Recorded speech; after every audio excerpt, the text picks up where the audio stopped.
Bayan Pascua at sa kanilang probinsya na Restoration Office. Dito sa Bigasmas, yung pamaki ni J. Valdez.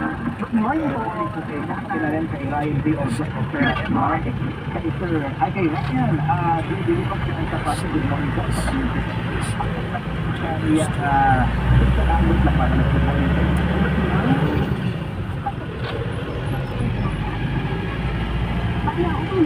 Nagbabalik po sa ating from point sa President po Temporary at President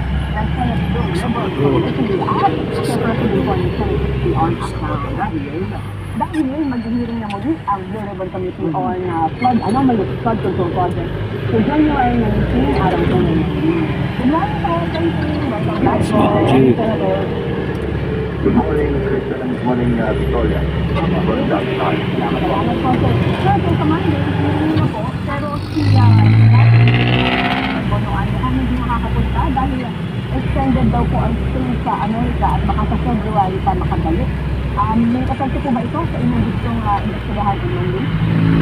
Wala rin naman kasi it's on him dahil siya yung dapat magpaliwanag. Dahil yung may public yung na-mislead sa pagpapasubmit ng mga mali-maling grid coordinates.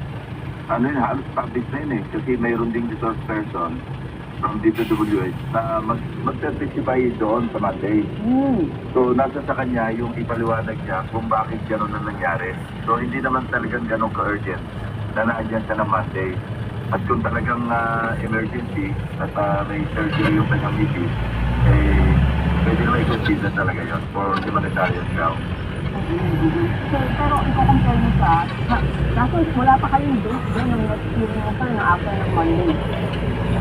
Wala pa naman. Pero ito pa tayo, susulit na rin yung subpina at nakindi naman ang DOJ sa Monday. Nagtakaw natin kung totoo pa na mabalidate pa na talagang pinayagan nila na mag-extend. Sir, gaano kalaki yung epekto nga po yung wrong coordinates? Kasi diba, from 421 sabi nyo mas mababa dapat. Ilan lang po ba dapat yung worst flood control project kung tama yung coordinates na ibigay? Hindi ko alam kasi ang sabi ng DPWH yung magiging diferensya sa bilang. At siguradong bababa yung bilang ng ghost. Kasi nga ang explanation nila kung mali yung at pinapangat mag-inspeksyon. Siyempre, walang sila makikita proyekto kasi mali yung resource din. So, makire-report ka agad na ghost project yun. At isa pa pang development, sir, nito mga nakarang araw, meron ng mga street witness na sinonsider. Si Binoong Henry Alcantara, si former Minister Roberto Pagarlanca, so umaasal din sa mga pag-ibig. Do you agree na dapat silang mag-inspeksyon dito? Pagtuloy ng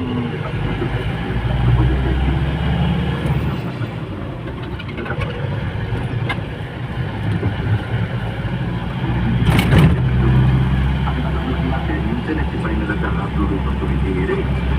Pero yung malalim ng pag-susunod kung hindi magpapaklify, nasa sa DOJ yun. At ba sa ba natin sila sa ating hearing next week? Oo, especially si Undersecretary na Ray Bernardo, para bigyan linaw yung naging papel naman ni General Nicolas Torre. Kasi hindi ko ma-connect, wala kasing wala kang makitang, wala siyang official capacity at that time, I think this was in October, noong muntik na siyang nakuha para ilagay sa postudiya ni General Torre. At that time, he still worked before he started his order, saka nasa-active pa rin siya ng PNP, pero wala siyang assignment.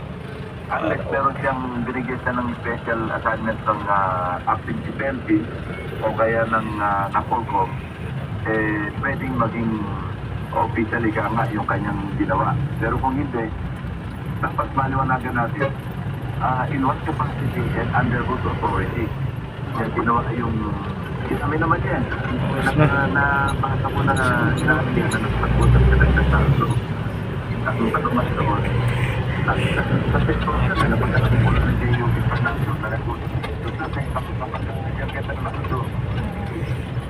At ang ito mo, dito sa itong siya sa community of magic.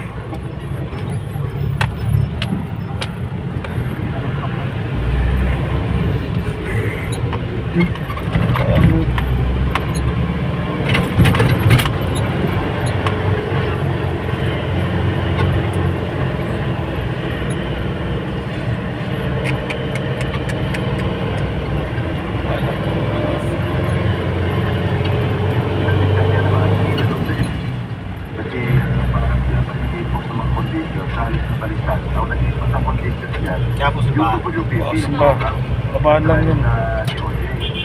At sila Si Paid Chowking. at saka ni Atang Paid sila, Chowking. natanggap sila sa WPC. Dito na tayo, boss. Dito na tayo, boss. Sige, sige, sige.